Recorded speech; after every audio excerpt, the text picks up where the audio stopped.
Assalamualaikum warahmatullahi wabarakatuh.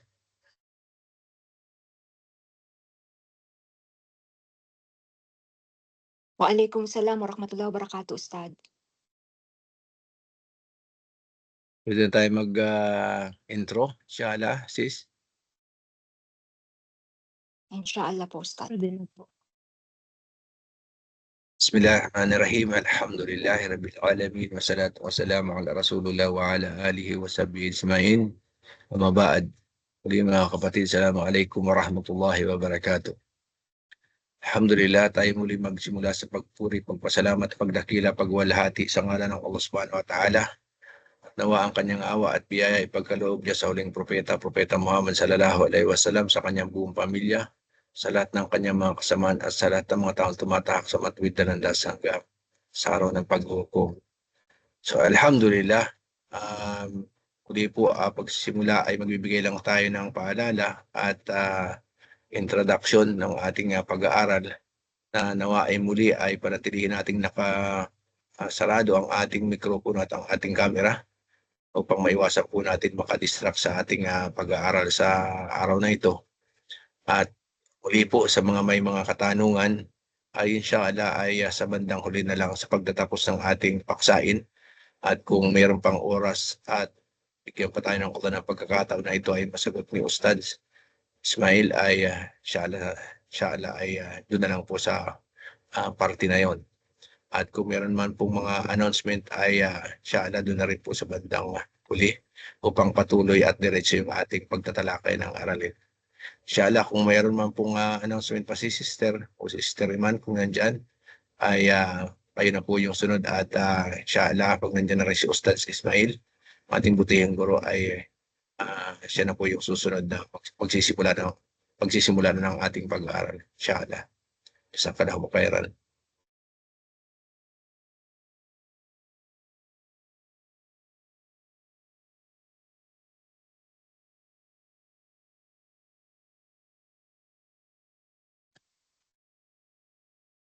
Assalamualaikum, Sister Sarah. Any first word before time start? Wala, Sister Iman. Okay na po, Ustad. Pwede na po tayo mag-umpisa, insyaallah.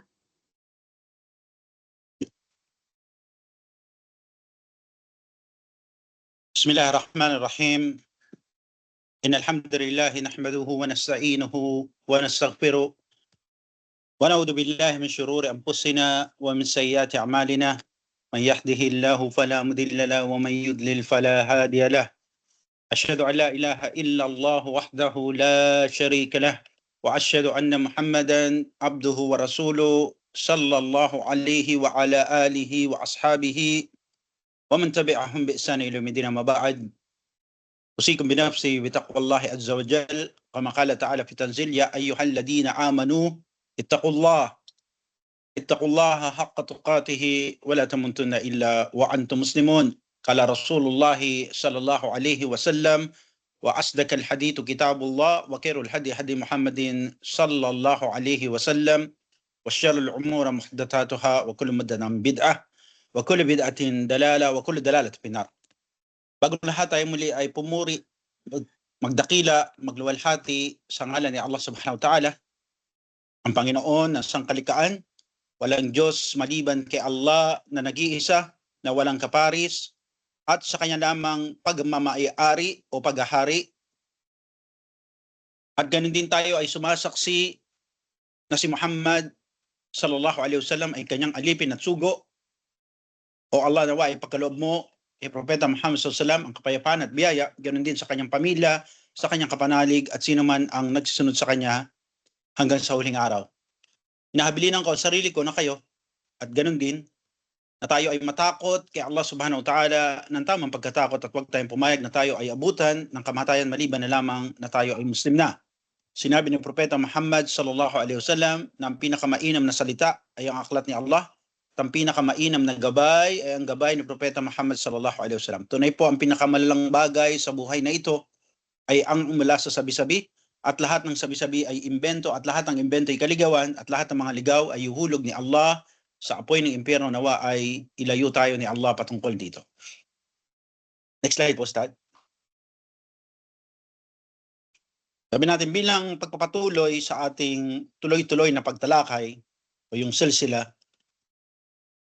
sa umagang ito at sa hapon naman dito sa amin sa Pinas, na tayo ay wala pa ring lagot na pagtalakay sa aklat ng Syar al-Asma'ul Husna o yung pagpapaliwanag ng pangalang magaganda ni Allah. Kung saan sinabi natin paulit-ulit na to ay may kinalaman sa ating aqidatus sahiha o yung tamang pinapaniwalaan bilang Muslim, na may kinalaman sa tauhid o kaisahan ni Allah.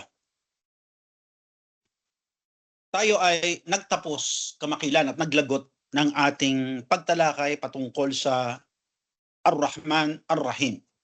Bilang maikling pagbabalik tanaw, sinabi natin, next slide po, Ustad,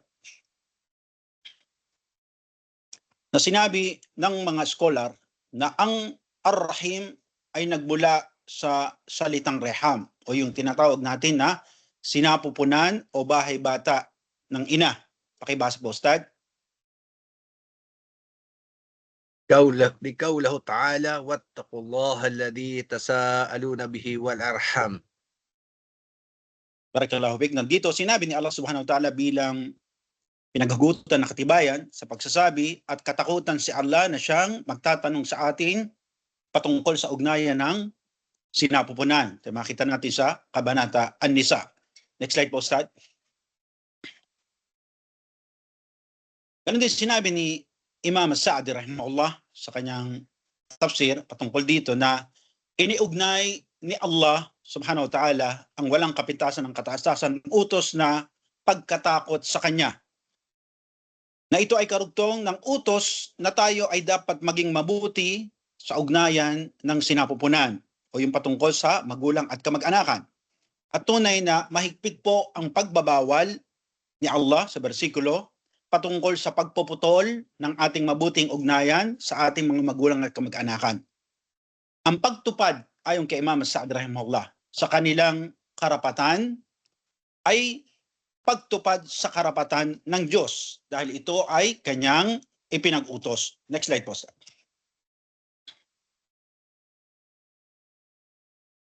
Sabi natin na ano ba yung kahulugan o maana o taarif ng sinapupunan. Sabi natin na ayon sa medical legal na ang reham o sinapupunan ay isang uri ng organo sa katawan ng babae na kung saan ito yung tinawag na imbakan ng semilya at dito nangyayari ang proseso ng pagbuo ng sanggol. At sinabi natin, kayo ang meron nito at wala kami ni Ustad Adnan. Next slide po, Ustad. Sabi natin na nakaraan din, bakit ba napakahalaga ng sinapupunan ng isang ina? Ano ba ang kahalagahan nito? Ano ba ang aral na iniwan sa atin ng kahalagahan nito sa Islam?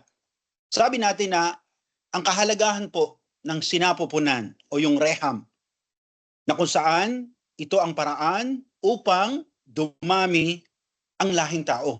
Tulad ng binanggit sa unang bersikulo ni Allah subhanahu wa ta'ala na binasa ng ating butihing Ustad. At sinapupunan din ng mga ina, dito tayo hinulma o inanyuan ni Allah kung papaano niya ito naisin. Pakibasa ba, Ustad? قال الله تعالى هو الذي يصوركم في الأرحام كيف يشاء لا إله إلا هو العزيز الحكيم. Sinabi niya lang katastasan, Zaklakir, na ayon sa kanya, siya, si Allah, ang siyang nagbigay ng anyo sa inyo sa sinapupunan ng inyong ina kung papaano niya naisin.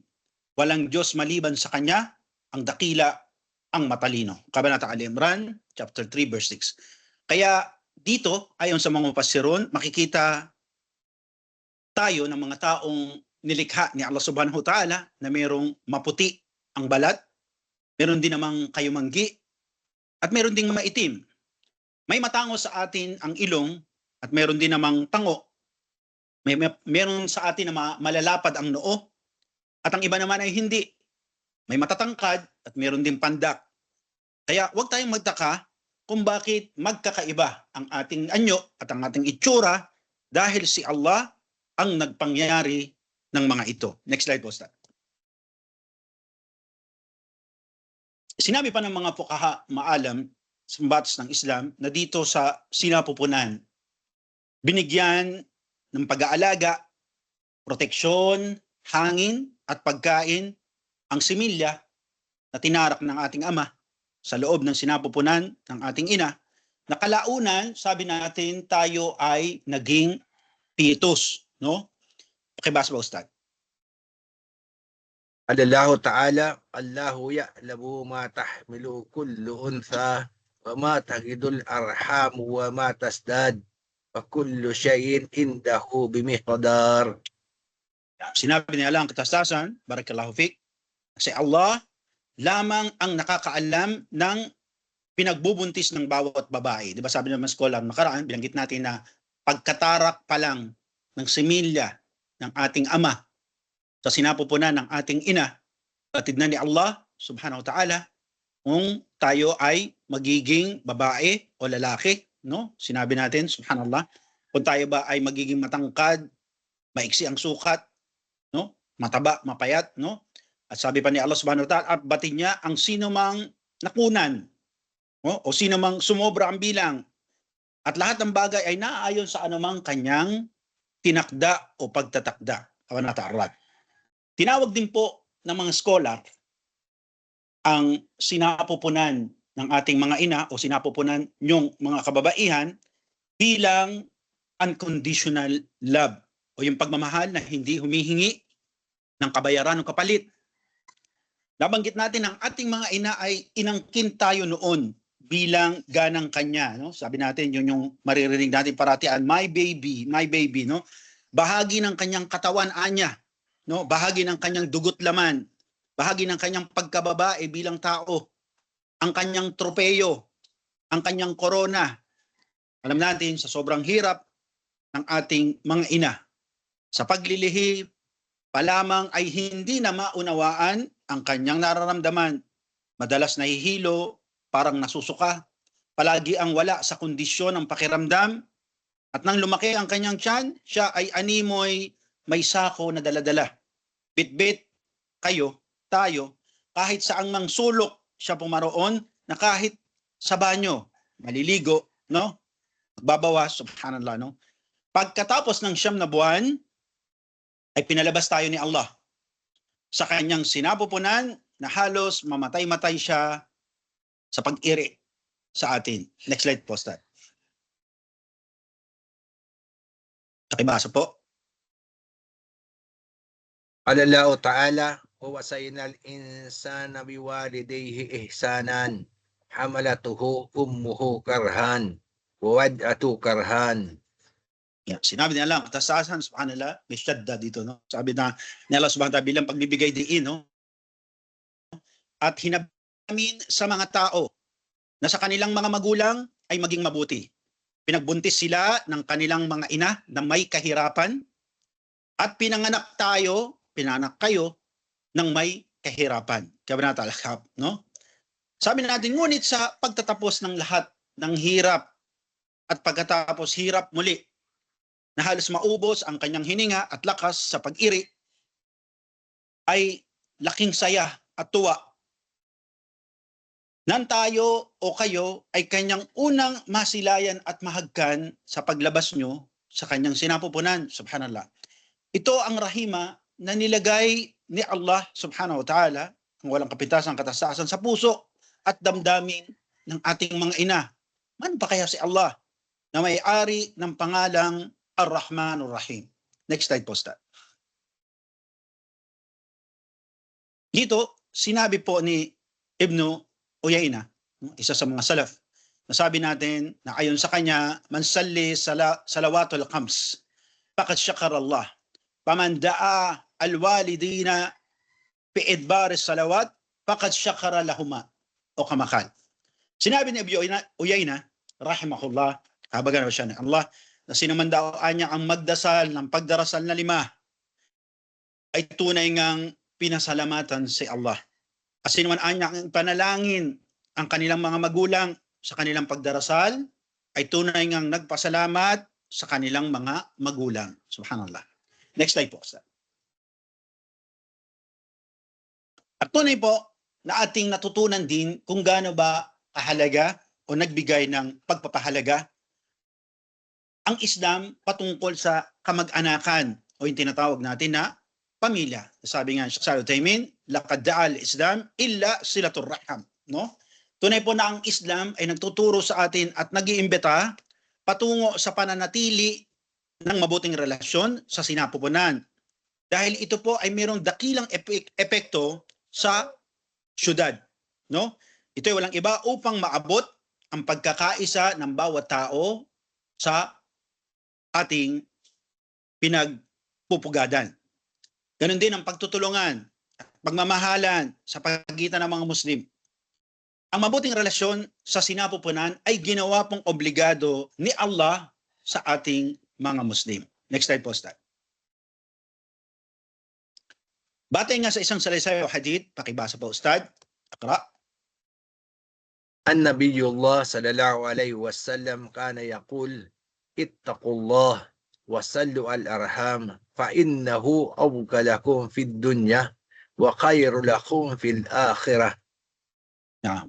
Wa abqa lakum fid dunya, no? Barakallahu fik. Sinabi ni Sa'id Al-Khudri na si Qatada radiyallahu anhum jami'an, kalugdan nawa silang lahat ni Allah, na binanggit sa kanila ni Propeta Muhammad sallallahu alaihi wasallam na katakutan anya ninyo si Allah at ayusin ang ugnayan ninyo sa sinapupunan, yung ating ugnayan sa ating mga magulang at kamag-anakan, dahil ikukubli, pangangalagaan tayo nito kung tayo nananatili ng mabuting koneksyon, no, sa ating mga magulang. Una sa lahat, pagtapos kamag-anakan, ang bagay na ito ay magkukubli sa atin o mangangalaga sa atin habang tayo ay nandito sa mundo. Parang assurance natin to, no? At mabuti din ito para sa atin sa huling araw, sa panahon na tayo ay tatanungin ni Allah patungkol dito.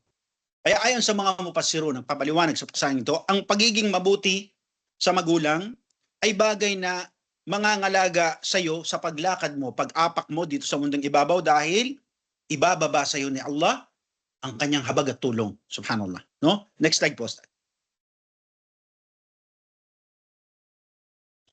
Patay pa sa salaysay hadith, isa sa mga pawaid o pakinabang ng pananatili ng mabuting ugnayan sa ating sinapupunan. Basa po, Ustad.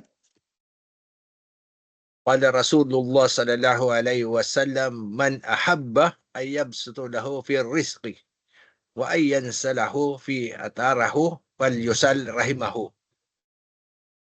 Mashallah. Rawah al-Bukhari wa Muslim, no? Subhanallah. Sabi ng sugo ni Allah sallallahu alaihi wasallam, sino man daw niya sa inyo, sa atin, sino man sa inyo, ang gustong maging malawak na biyaya o dumami yung kanyang biyaya, lumawak ang kanyang risk dito sa dunya, no? At humaba ang kanyang buhay, ay dapat nating panatilihin ang ating ugnayan o mabuting ugnayan sa sinapupunan. Kaya ayon sa mga scholar na isa sa atin kung naghahangad ng mas maraming pag-aari o kayamanan na kanyang nais angkinin dito sa dunya at nais niyang mas humaba ang kanyang pamamalagi dito sa mundo, ay maging mabuti kayo sa inyong mga magulang, una sa lahat. Next slide po, Ustad. Yan, batay pa sa hadith. Basa pa, Ustad. قال رسول الله صلى الله عليه وسلم إن الله تعالى خلق الخلق حتى إذا فرغ منهم قامت الرهان فقالت هذا مقام العائد بك من القطيعة قال نعم. Barakallahu fik, no? Sabi ni Abi Huraira, kalugdan nawa siya ni Allah, na sinabi o binilita sa kanila ng sugo ni Allah sallallahu alaihi wasallam ng makatapos daw o matapos lalangin ni Allah subhanahu wa ta'ala ang sangkalikaan, yung sinapupunan o yung reham na nilikha ni Allah subhanahu wa ta'ala ay tumindig, no? Ito ay nagsabi. Sabi nito kay Allah subhanahu wa ta'ala, nagwika, sabi niya, Ya Allah, siya nilikha ang reham, ang sinapupunan, siya nilikha. Ya Allah, ito yung lugar, ibig sabihin yung sinapupunan, na ang tao ay dapat magpakupkop sa iyo patungkol dito. Ibig sabihin tayo ay dapat magpangalaga kay Allah patungkol sa pagputol, paglagot ng ating ugnayan sa sinapupunan. Sinabi ni Allah sa reham o sinapupunan, sabi ni Allah, naam, oo. Sabi pa ni Allah subhanahu wa ta'ala, ikalulugod mo ba kung magiging mabuti ako sa sino mang naging mabuti sa iyo? Pakinggan niyo po, no? Sabi ni Allah, ikalulugod mo ba o sinapupunan kung magiging mabuti ako sa sino mang naging mabuti sa iyo? At puputulin ko ang sino mang pumutol sa iyo? Sumagot ang sinapupunan kay Allah, ang sabi, walang duda. At sabi nga ni Allah subhanahu wa ta'ala bilang pagtitiyak, takkid, no? Kung ganon, matutupad. Ito ay bagay na sinabi ni Allah subhanahu wa ta'ala at walang mababali patungkol dito. Next slide po, Stat. At sabi natin sa pagtatapos natin sa pagtalakay, no, sa ngalan ni Allah na Ar-Rahim, ay natutunan natin ang pagpapahalaga ni Allah sa ugnayan sa sinapupunan. At ang pahalaga ng Islam sa hirap at sakripisyo ninyong mga ina. Na kung saan kayong mga babae ang ginamit ni Allah bilang instrumento para lagyan, para dyan ilagay yung tinatawag nating sinapupunan na siya namang magiging dahilan para dumami ang lahing tao. At nang dahil sa responsibilidad na ito, ang mga ina po, kung alam nyo lang, kayo ay pinagpahalagahan ng Islam ng 3 ulit ng mas higit kaysa sa aming mga kalalakihan. Bakit nga ba? No? Subhanallah. Sabi niya, o sabi ng buting scholar na ito, no? Sabi niya na ang inyong ina, pinangyari ni Allah na yung kanyang sinapupunan ang maging tirahan mo, tirahan ko, tirahan nila, no? Na doon tayo naglagi ng ilang buwan kung paano tinakda, makdira ni Allah subhanahu wa ta'ala. At ang dibdib ng ating mga ina ang naging lugar na pinanggagalingan ng ating pagkain na siya namang naging dahilan kaya tayo lumakas at lumaki. Kaya ayon sa Budhayan Sheikh na ang mahalin ang ating ina ay karapat dapat lang sa atin at tayo ay walang dapat pagpilian. Ang ating kalikasan, ang ating pagkatao ay nag-iimbita pabalik patungo sa pagiging mabuti sa ating ina. Ang pagmamahal sa pagitan po ng ina at kanyang anak at ng anak at ng kanyang ina ay bagay na pinangyari at tinakda ni Allah maging sa mga mabangis na hayop. At ito ay mas higit sa mga tao, lalo na sa mga Muslim, sa pagtalaki natin na Ar-Rahman, di ba? Dahil sa paglalagay ni Allah ng isang bahagi ng kanyang rahma dito sa dunya o sa mundo, maging ang mababangis na hayop, no, ay nakuha nilang pakainin, pasusuhin, alagaan ang kanilang mga anak. Ang mga ahas, no, na mabangis na nanunuklaw ay hindi nila binabasag yung kanilang itlog. Ang mga buhaya, ang kanilang mga anak hindi lang kinakain. Ang mga leon, no, subhanallah. At sabi ng ating buting Sheikh, ito ay mas lalo na sa mga tao. Next slide po, Ustad. Pakibasa, Ustad. قال الله تعالى وقضى ربك ألا تعبدوا إلا إياه وبالوالدين إحسانا إما يبلغن عندك الكبر أحدهما أو كلاهما ولا تقل لهما أف ولا تنحرهما وقل لهما قولا كريما. Naam. So sabi natin, syakad na dahil sa mashallah tabarakallah, at ito ay alam din ng ating munuan, ng admin, no? Mashallah, dahil overwhelming yung ating natanggap ng mga komento at tanong patungkol sa ating paksain na nilagot patungkol sa reham, ay binabuti natin na bigyan natin ng daan at luwang ang paksain ng patungkol sa karapatan ng magulang. Kasi sabi natin na para masagot minsanan ang mga katanungan, dahil sabi nga natin, no, sa amin alone ay 8 yung katanungan na naiparating at di na natin sasabihin kung sino-sino nagpadala, at ganun din alam natin kay Abla Iman ay 2 at isa pa doon sa ating grupo, no? So sa group chat, subhanallah. Ito ay mga bagay na pagpapakita lamang, no, alhamdulillah, na ang ating mga kapatid ay nagtutuon ng kanilang pansin at oras at panahon sa pakikinig sa ating paksain. At ito ay isang magandang sila ay naghahangad ng kaalaman sa ating paksain. Masya Allah, naway gantipalaan kayo ni Allah subhanahu. Kaya minabuti namin, Ustad, at ganoon din ang admin, na bigyan ng puwang at luwang ang paksaing ito at tayo ay tatalakay pakaunti patungkol sa ugnayan natin sa ating mga magulang at karapatan ng ating mga magulang. Dahil dito, sinabi ni Allah subhanahu wa ta'ala, tulad ng binasa ng ating butihing Sheikh, وَقَدَى رَبُّكَ أَنْ لَا تَعْبُدُوا إِلَّا إِيَّهُ. Na sinabi ni Allah ang katasasa at tinakda ng inyong Panginoon, ng inyong Rab, na walang dapat sambahin maliban lamang kay Allah, maliban lamang sa Kanya. At sa mga magulang natin, tayo ay maging mabuti. Habilin sa atin ni Allah subhanahu wa ta'ala, kung sila ay abutan ng katandaan, ang isa man sa kanila o pareho man sila at buhay ka, malakas ka, ay huwag silang sabihan o pagsalitaan na walang paggalang at huwag silang sisigawan at sabihan sila ng mga salitang may paggalang. Ayon nga kay Ibn Kathir rahimahullah at ganun kay Imam Sa'di rahimahullah, na ang bersikulo ay nagsasabi sa atin na isa sa mga bagay na tinakda ni Allah sa atin, sa rilong ito, na tayo ay dapat sasamba lamang sa Kanya o yung tauhid, no? Tauhidul ibada. Pagkatapos, tinakda niya rin na tayo sa ating mga magulang ay maging mabuti. At ayon nga kay Mujahid, ang qada dito ay pagtatakda ay bagay na inobliga. At lahat ng inobliga, tayo ay mananagot. Ngunit, alam natin, subhanallah, sa ating kapanahunan, makikita natin, no, ang mga Muslim ay palalo, mga suwail, mga walang modo, bastos, at walang paggalang sa kanilang mga magulang. Next slide po, Ustad. At subhanallah, kahit natutunan natin, nahabilin pala ni Allah, na kung abutan natin sila sa kanilang katandaan, isa man sa kanila o pareho man sila, ang habilin sa atin ni Allah, wag silang sisigawan, wag silang pagtataasan ng boses. Ngunit kung, subhanallah, kabaliktaran sa ating kapanahunan, nakikita natin, no, ang mga Muslim na ito, no, subhanallah, ang mga anak na ito, sila pa yung mga boss, no, boss yung mga anak kaysa sa mga magulang. Mas mataas pa ang boses at tinig ng anak kaysa sa nanay. Ginagawa nilang alila ang kanilang mga magulang. Kung utos-utusan, wagas hanggang langit. May mga anak pa, nakakakapal ng muka at apog.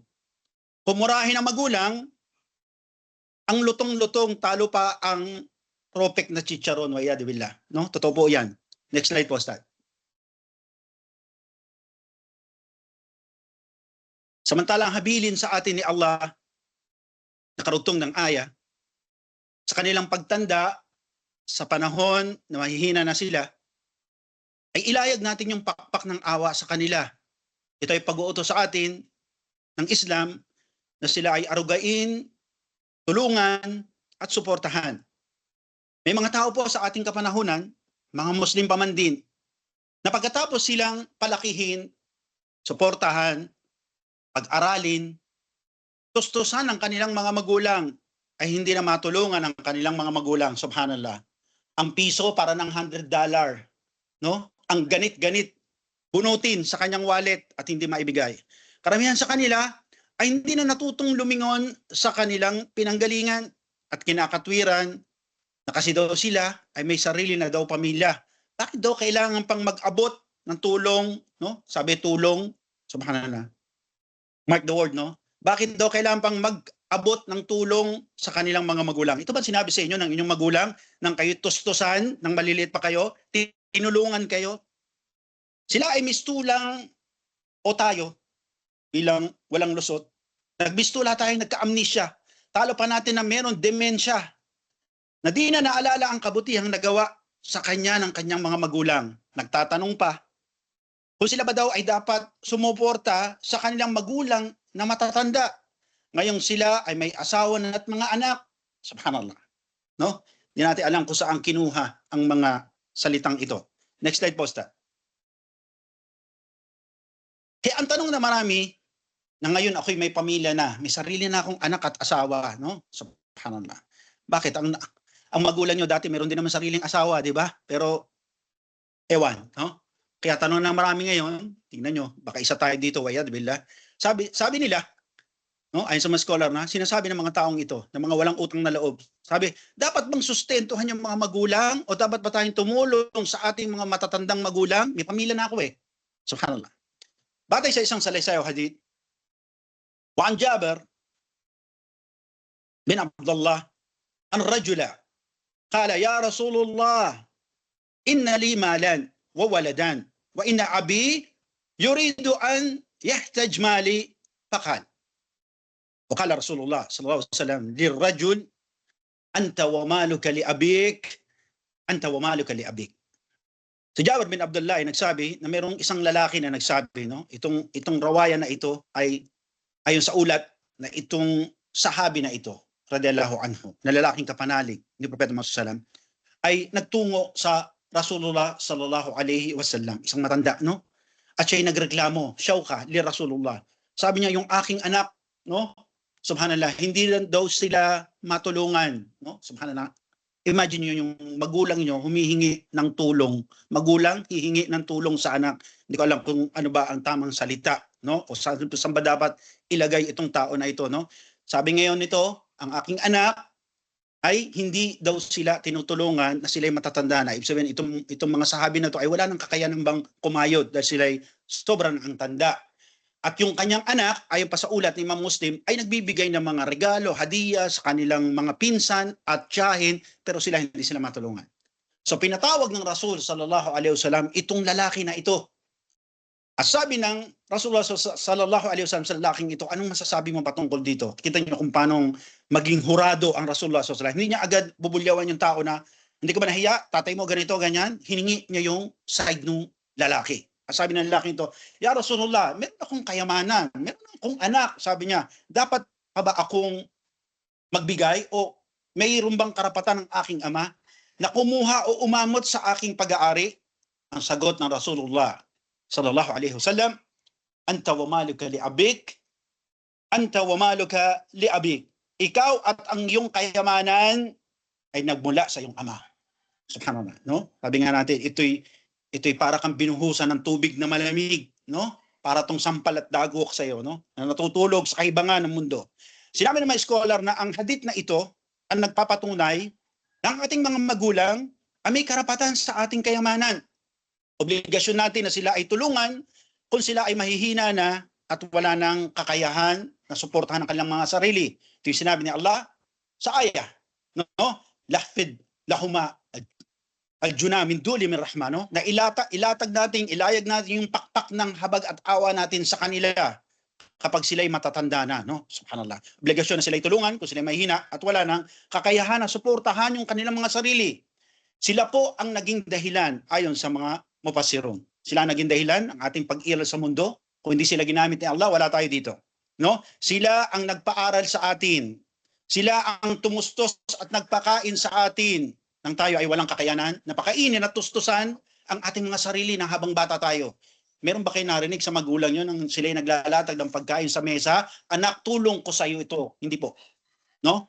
Kayo masaya, malaya, no? Napakasasa kayo sa pagkain na nilatag ng inyong magulang sa mesa, pero hindi kayo narinig o hindi nyo naringgan ng inyong magulang na ito'y tulong mula sa kanila. Next slide po, Stat.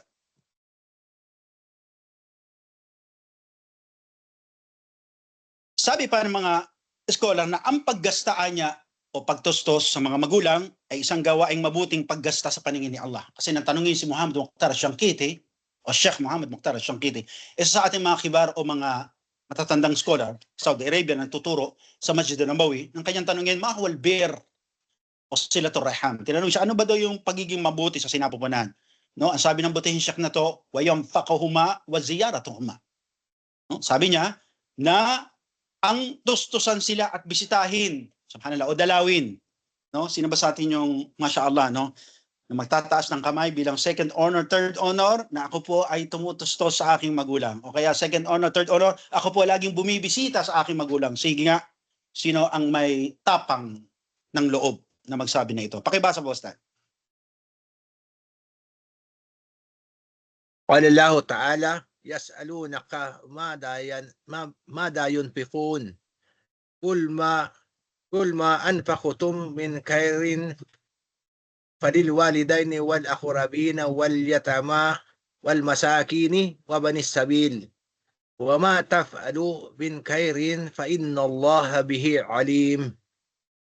Pakinggan nyo ang sinabi ni Allah subhanahu wa ta'ala patungkol, no, sa mga taong nagtatanong, dapat pa daw tumulong, no? Tingnan yung word na ginamit. Dapat pa daw tumulong sa mga magulang na matatanda na ngayon sila may asawa at anak na, no? Sabi ni Allah subhanahu, kung tanungin kayo, o tanungin ka o Muhammad, ano yung kanilang dapat paggastusan o tustusan, no? Sabi ni Allah subhanahu wa ta'ala, kay Prophet Muhammad sallallahu alaihi wasallam, sabihin, ano man ang tinustos nyo, ano man ang ginastos nyo, no, sa mga mabubuti, ay kabilang dito, tingnan niyo, tanda ng pagiging mabuting paggasta, no, hindi pag-aaksaya, no, ay ang paggasta o pagtustos sa ating mga magulang at malalapit o pagtulong sa malalapit nating kamag-anak. At ganoon din ang pagbigay ng limos sa mga ulila at mga mahihirap at mga manlalakbay. At anumang ginawa ninyo mula sa kabutihan, katunayan na ito ay batid ni Allah. Subhanallah. Itinuturing sa Islam na hindi kalabisan, hindi paghihirap sa atin, at hindi pag-aaksaya ang anumang ginasta natin sa ating mga magulang. Bagos ito ay dakilang gawain sa paningin at timbangan ni Allah. May mga Muslim po sa atin na tinuturing na napakabigat sa kanila ang kanilang mga magulang. Nakita na kayong ganon, no? Parang bisit na bisit, bigat na bigat, lalo kapag nandun na sa kanilang tirahan nakatira. Nakakabasag ng baso, nakakabangga ng figurine, no? Subhanallah, galit na galit, pabigat ang magulang, no? Subhanallah. Hinahayaan pa ng iba yung kanilang mga magulang na matatanda, no? Lalo na sa mga kanluraning bansa, inilalagay yung kanilang magulang sa home of the aged. Basta kukuha nilang magbayad ng malaki, no? 50,000, 60,000 sabihin natin na pound, no? O kaya dollars sa isang taon para manatili yung magulang doon kaysa silang mag-alaga. Subhanallah, no? Kasi nagiging pabigat ang turing nila sa kanilang mga magulang. Yung iba sa kanila hinahayaan na manlimos sa ibang tao, sa lansangan, sa tabing daanan, nagmimistulang taong grasa yung kanilang mga matatandang magulang. Ipambili ng kanilang maintenance, di maabutan, no? Pero sa luho ng ating mga anak, mula sa damit at gadget, at mamahaling tuition sa eskwelahan, bigay hilig. Ang tanong ngayon, nasaan tayo sa habilin ni Allah sa Quran? Nasaan tayo sa aral ng Islam? Next slide po, Ustad. May mga Muslim po sa atin na ayaw ding makipagmabutihan, no? Kasama to doon sa tanong na pinadala sa atin, no? Meron pa mga Muslim sa atin na ayaw makipagmabutihan sa kanilang mga magulang at kamag-anakan sa iba't ibang kadahilanan, no? Sila ay, sabihin natin, minumura, hinahamak yung kanilang pagkatao, no? O kaya sabihin natin yung iba maaring nasaktan o maaring namulestya o edibila. Sabi natin dahil ang kanilang katwiran, dahil mula daw ng mag-Muslim sila, ay lagi nang masama ang pakikitungo sa kanila ng kanilang mga magulang at ganoon din ang kanilang kamag-anakan. Samantalang hindi naman ganoon nung hindi daw sila Muslim. Kaya tanong natin, tayo ba ay pinagbabawalan ng Islam na tayo maging mabuti sa kanila? Sagot ng scholar, hindi po tayo pinagbabawalan ni Allah na maging mabuti sa mga magulang kahit na sila ay hindi pa mga Muslim. Basa pa, Ustad. قال الله تعالى لا ينهاكم الله عن الذين لم يقاتلوكم في الدين ولم يخرجوكم من دياركم أن تبروهم وتقسطوا إليهم إن الله يحب المقسطين. Sinabi na lang, katastasan, hindi po tayo pinagbabawalan. Yan, pakinggan nyo. Hindi po tayo pinagbabawalan ni Allah sa kanilang mga hindi kayo kinakalaban sa inyong relihiyon at hindi kayo pinalalabas sa inyong mga tahanan. Sabi hanggang tayo kinakalaban, tayo dinidigma ating mga kamag-anakan, dapat pa rin tayo magpanatili ng kanilang o sa kanilang relasyon ng pagiging mabuti sa kanila.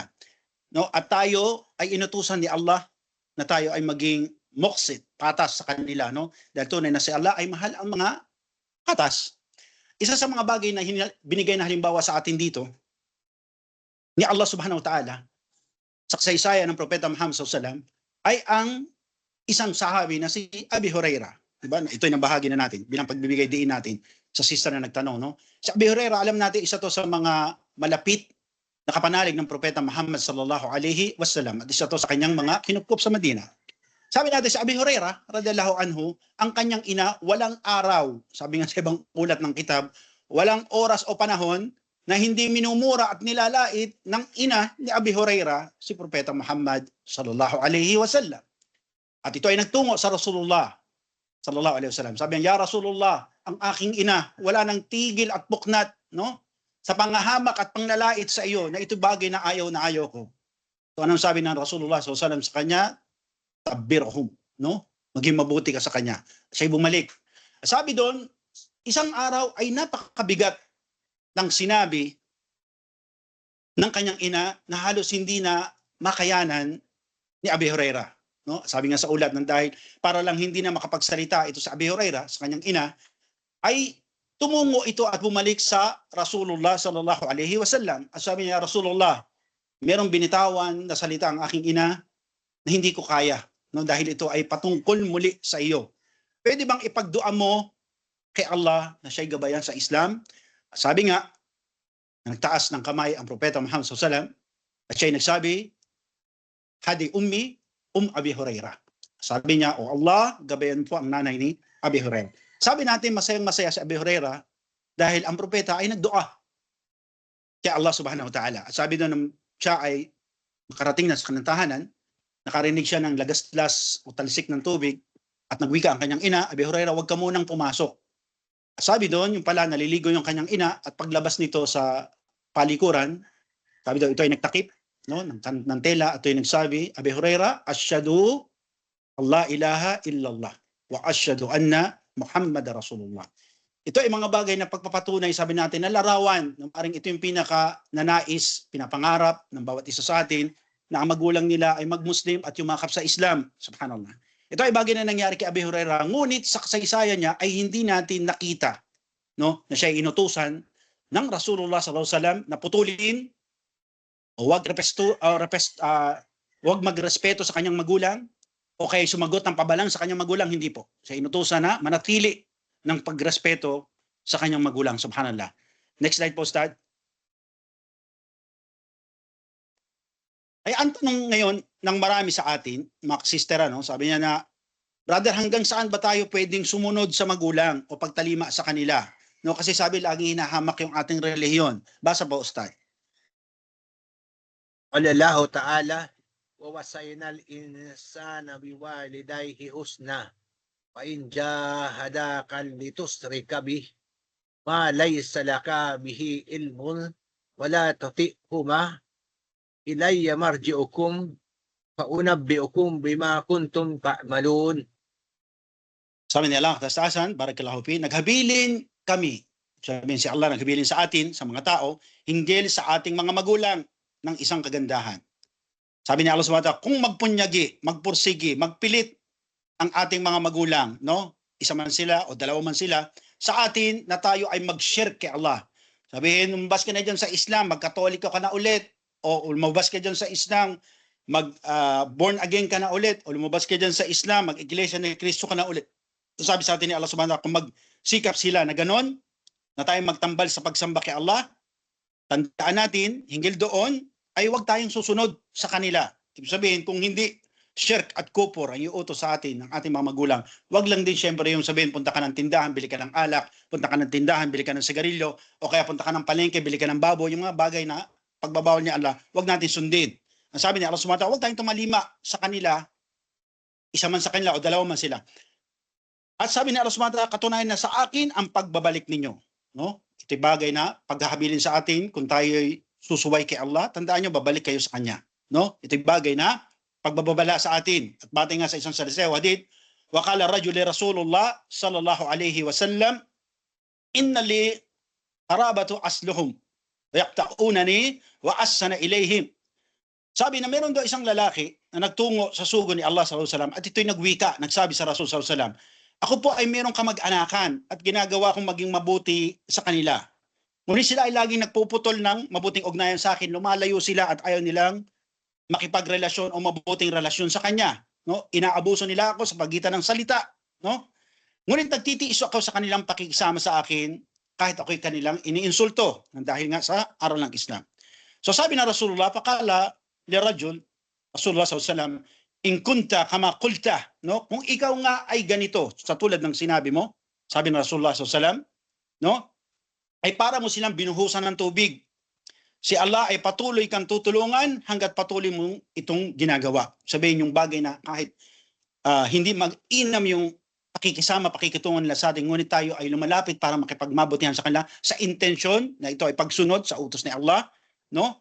Ay bagay ito na nagdadala sa atin ng malaking gantimpala, no? Subhanallah, kung ito ay patuloy nating ginagawa. Next slide po, start. Naam. Kaya sabi natin, ano ba yung kagandahan, kahigitan ng pagiging mabuti o paggalang sa ating magulang? Kasi ito yung kahulugan ng albir, no? Sabi, ahamiyatul ihtiram lil walidain, no? Ano daw yung kahalagahan nito ng pagiging mabuti sa kanila? Sabi ni Sheikh Al-Uthaymeen rahimahullah, al-ula annaha ta'atillah, no? Wali Rasulullah sallallahu alaihi wasallam. Yung pagiging mabuti natin sa kanila ayon sa butihing Sheikh na ito, una, ito'y bagay na pagpapatunay natin sa ating mga sarili na tayo lamang ay sumusunod kay Allah, sa utos ni Allah, at habilin sa atin ng sugo ni Allah sallallahu alaihi wasallam. Sabi nga ni Allah subhanahu wa ta'ala, wa wasaynal insana bil walidayni ihsana, no? Dahil hinabilin namin sa mga tao na sa kanilang mga magulang ay maging mabuti. Kaya kung gagawin natin ito ay bagay na pagsunod kay Allah at pagsunod sa habilin sa atin ng Propeta Muhammad sallallahu alaihi wasallam, dahil naiulat sa isang salisay o hadith, wa fi sahihain wan ibn Mas'ud qal su'ila nabiyyu sallallahu alaihi wasallam ay al-a'malu afdal ya Rasulullah, qal al-imanu billahi wa rasulihi, faqala thumma ay qala al-birru walidain, qala thumma ay qal al-jihadu fi sabilillah.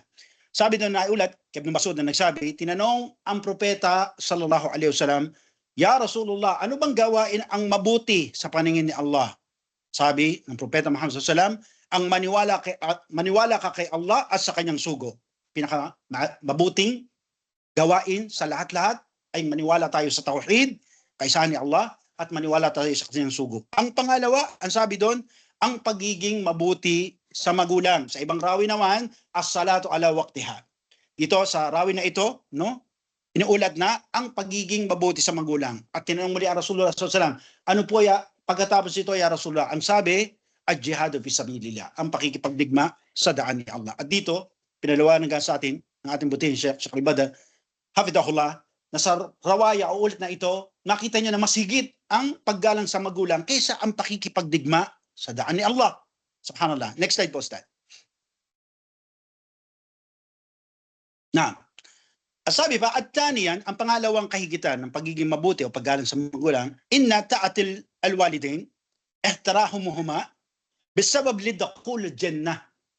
Sabi ng butihing Sheikh na ito, yung pagsunod daw natin sa ating, o pagiging masunurin natin sa ating mga magulang, at yung pagrespeto at paggalang sa kanila, ito raw ay dahilan ng pagpasok ng isa, saan? Sa paraiso. Subhanallah.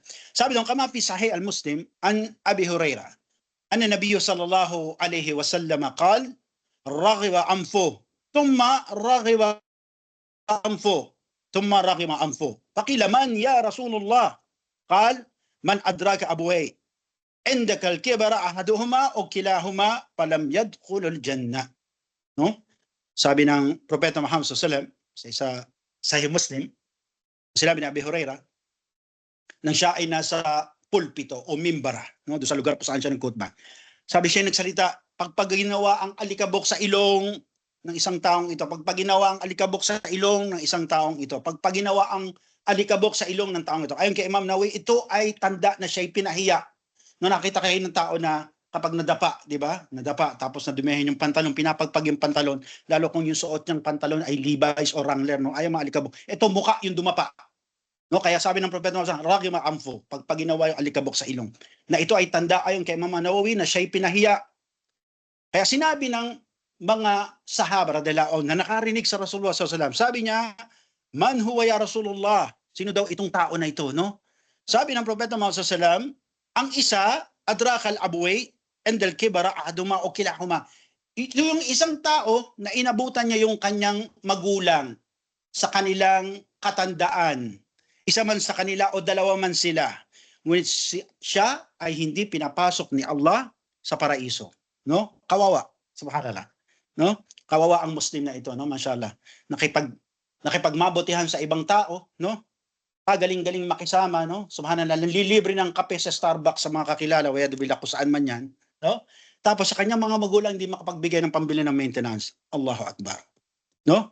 Sabi pa sa ulat, ang Propeta Muhammad SAW, siya ay wasak o pagkawasak sa kanya, no? Tatlong ulit niyang inulit, siya ay wasak, siya ay wasak, siya ay wasak. Tinanong ngayon ng mga sahaba, sino ba o mensahero ni Allah ang taong nawasak na ito? Kanyang sinabi, ang taong inabutan ng kanyang magulang, isa man sa kanila o pareho man sa kanila ng kanilang katandaan, ngunit pinagbawalan ni Allah na pumasok sa paraiso. Mashallah, no? Ang galing-galing mo, bit-bit mo tong mga daming certificate sa pag-aaral kung saan-saan mang organization or university, no? Tapos di ka pala naging mabuti sa magulang mo, EPS, no? Stop over ka muna. A'udhu billah. Next slide po, Stat. Kaya sabi natin, isa sa mga sabab o dahilan kung bakit hindi sinasagot din ni Allah yung ating dua. Ito, isagot naman doon sa isang tanong ng sister, no? Sabi doon na, may mga tao kasi nagtatanong, sabi, brother, ba't dua ko ng dua pero hindi sinasagot ni Allah yung aking dua, no? Sabi, subhanallah, halos mapuno na, umapaw na daw yung kwarto niya ng kakadua, no? Subhanallah, nabasa na pati yung kanyang sajida sa kakaluha, sa kakadua. Pero bakit parang hindi sinasagot ni Allah yung kanyang dua? Sabi natin, ang bagay na ito ay minsan tinanong sa butihin Sheikh Salih Al-Fawzan, pangalagaan nawa siya ni Allah, na siya ay nagbigay ng mga ilang kasagutan at inshallah ito ay ating padadaliin, no? 4 yung kanyang binigay na kadahilanan. Sabi, una, yung hindi pagiging ikhlas daw ng tao sa kanyang dua, no? Na kung saan yung kanyang dua meron siyang pagtatambal na tinatawagan na iba. Sabihin na kailangan niya ng tulong, pero ang nasa isip niya, yung kapil niya o yung sponsor niya, yung amo niya ang pwedeng tumulong sa kanya, hindi si Allah. So meron kayong pagtatambal sa kanyang dua. Sa inyong dua, na isa sa bagay na hindi dinidinig ni Allah yung inyong dua. Pangalawa, sabi niya yung pagiging sarado ng puso sa kanyang dua. Nakakita na kayo ng Muslim magdudua, parang hindi naman ako sasagutin ni Allah, no? Ba't pa ako magdudua? No? Ginagawa niyong madamot si Allah para kayong Hudyo, no? Ginagawa niyong madamot si Allah, matikom daw yung kanyang kamay at hindi marunong magkaloob si Allah. Bagay, pangalawa na hindi sinasagot ni Allah yung ating dua. Pangatlo, yung pagkain ng mga haram. No, kakain kayo ng haram, pag-inom ng haram, pagsuot ng haram, at ito yung nabanggit sa isang manlalakbay. Pangatlo, ito yung ating puntos, no? Sabi natin yung pagputol ng isa sa atin, mga Muslim, sa ugnayan, sa pusod o sinapupunan, ayon sa ating butihing Sheikh. O yung ugnayan natin sa ating mga magulang, lalo na sa ating mga ina. No, sabi natin kasi, maraming mga nagsasabi na tayo daw mga Muslim o Islam, ay nagtuturo daw tayo ng karahasan. Umano, ayon sa kanilang angkin ng ating kabataan at kalalakihan, ay mga barbaro at laging pinagmumulan ng gulo. Maraming mga tao din ang nagsasabi sa atin na ang ating daw mga kababaihan ay oppress. Oppress ba kayo? Kasi bakit? Dahil daw pinagdamutan sila ng karapatan. Dahil pilit o pinipilit daw natin silang magsuot ng hijab. No? Sagot kayo mga Muslima. Kayo ba'y pinipilit na maghijab o napilitan lang? O dahil tradisyon lang sa Saudi? Kaya pagdating ng airport sa Pilipinas o sa airport pa lang ng Saudi ay naghubad na ng hijab? Subhanallah. No? Sabi dahil pinipilit daw kayo ng Islam na magsuot ng hijab. Napakainit, bumabaho daw ang singit dahil sa pawis. Subhanallah. Umanaw-ayon pa sa kanilang angkin na ang ating daw kababaihan ay walang karapatang pumili ng inyong kapareha o asawa. Sa iba pang anyo, sabi nila, binebenta daw natin ang ating kababaihan dahil pinapakasal sa mga lalaking hindi naman nila gusto o ibig. Kaya ang mga kababaihan natin umano ay mistula daw bihag o preso na walang kakayahan. Kaya kahit na sila'y nagugutom, sinasaktan na ng pisikal, kanyang mga asawa, na wala silang karapatang makipaghiwalay dahil sila ay kasal, no? At baon sa utang dahil sa laki ng dowry na binigay sa magulang. Kaya hanggang dito na lang dapat nilang tiisin hanggang sila ay mamatay. Subhanallah. Kaya sabi natin, gaano ba katotoo ang mga angkin ng mga taong ito? Alin ba sa kanila ang sinasabi nila ay totoo? Totoo ba na ang Islam ay walang pag-uugali na tinuturo lalo na sa ating mga kabataan? Totoo ba na ang ating kababaihan ay animoy alipin at may sapal ang kanilang bibig at bawal na paglaban ang kanilang karapatan? May oras pa ba tayo? 5 minutes. Okay. So sabi na, bago pa natin alamin ang papel ng Islam sa lipunan, at ano yung katuruan patungkol sa pamilya ay ating silipin muna, no? Silipin ang sitwasyon ng pamilya sa labas ng Islam. Kasi ito yung tanong ng isang sister, medyo mabigat, no? Bakit daw sa atin ganito, sa kanila ganon, no? Bakit daw tayo ganito, sila ganoon, no? Sabi natin, bago pa natin alamin ang papel ng Islam sa lipunan at ano ang kanyang katuruan patungkol sa pamilya, ay ating silipin muna, magtanaw tayo. Sa sitwasyon ng pamilya sa labas ng Islam, tulad na lamang sa kanluraning bansa, sa USA, no? Na nag-aangking sila daw ay angat, parati ang una pagdating sa armas at teknolohiya. Sabi natin, ang sitwasyon ng pamilya sa labas ng Islam, lalo dito sa Amerika, sinasabi natin, na kung saan dito nakatanaw lahat ng tao, no? USA, subhanallah. Sila ay nakabase, ang bansa na ito ay nakabase sa pang-api at panglalamang. No? Sabi nila, ito ay federal, no? Democracy, musharif no? Subhanallah.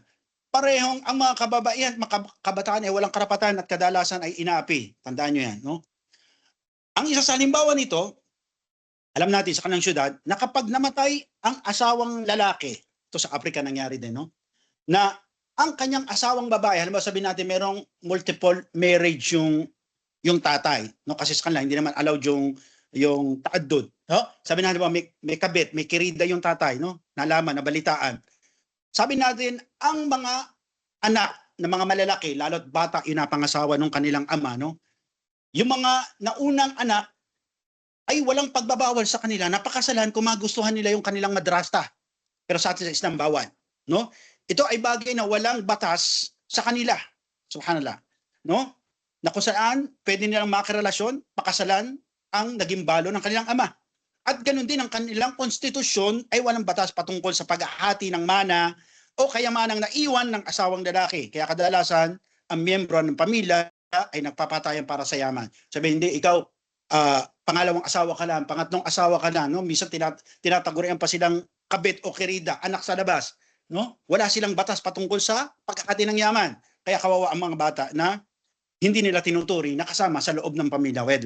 At may mga lipunan din sa labas ng Islam na kinahihiya ang kababaihan tulad sa India, no? Tinatanaw nila ang mga kababaihan bilang ugat daw ng kamalasan at malaki ang kahihiyan. Tingnan na lamang niyo halimbawa, no, sa mga Hindu, no? Sa tradisyon kasi ng Hindu, maging ang kanilang ina, no, kapag nanganak ng babae, sila ay hiyang-hiya, no? Ang iba nasusuklam pa. Babae na naman ang aking anak, no? Subhanallah. Bakit babae ang sinilang mo, no? Subhanallah.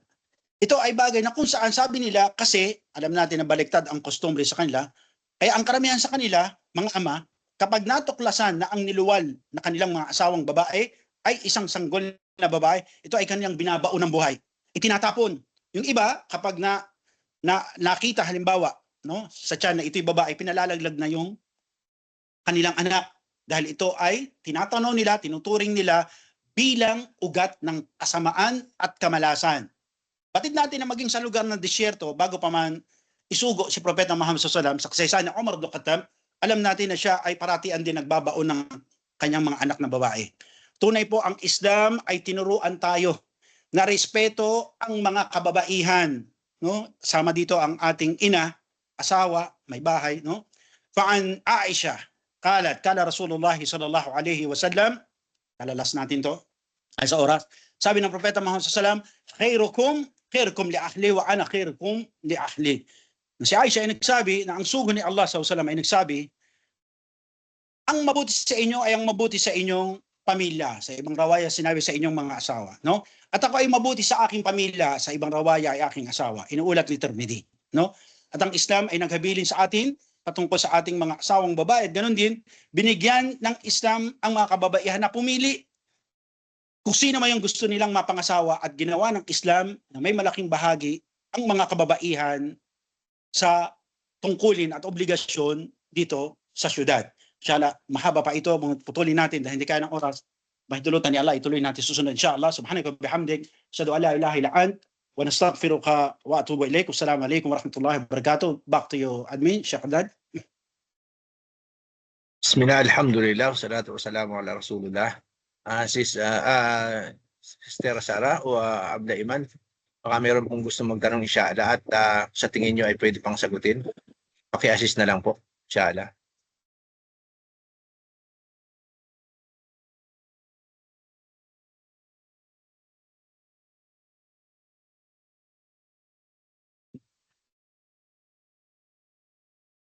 Assalamualaikum warahmatullahi wabarakatuh. Si Abla Safia po ito. Mukhang wala Sige naman po. po. Wala din po sa chat box. Tayo. Inshallah. Sa kanan, tayo maalam. Kung wala na pong katanukan, alhamdulillah muli sa paglalagot ng ating pag-aaral ay lagi tayong dumadalangin kay Allah Subhanahu wa Ta'ala na tanggapin niya yung ating maikling oras ng pag-aaral at palawigin pa niya ito hanggang tayo ay nanatili sa mundong ito at gawin niyang madali, magaan sa atin at maging kapaki-pakinabang ang pagsasabuhay ng mga kaalaman na ating natutunan at nawa ay pagkaloob pa niya tayo ng marami pang oras, panahon, kakayahan at tsansa na tayo ay maka-attend pa sa ganitong pag-aaral. Nawa ay ibilang din niya tayo sa lagi ng papasalamat, humingi ng tawad at babalik loob sa kanya. Subhanakallahumma wa bihamdik, asyhadu an la ilaha illa anta astaghfiruka wa atubu ilaik. Assalamualaikum warahmatullahi wabarakatuh. Waalaikumsalam Waalaikumsalam warahmatullahi wabarakatuh. warahmatullahi wabarakatuh. Jazakallah khairan, Ustad.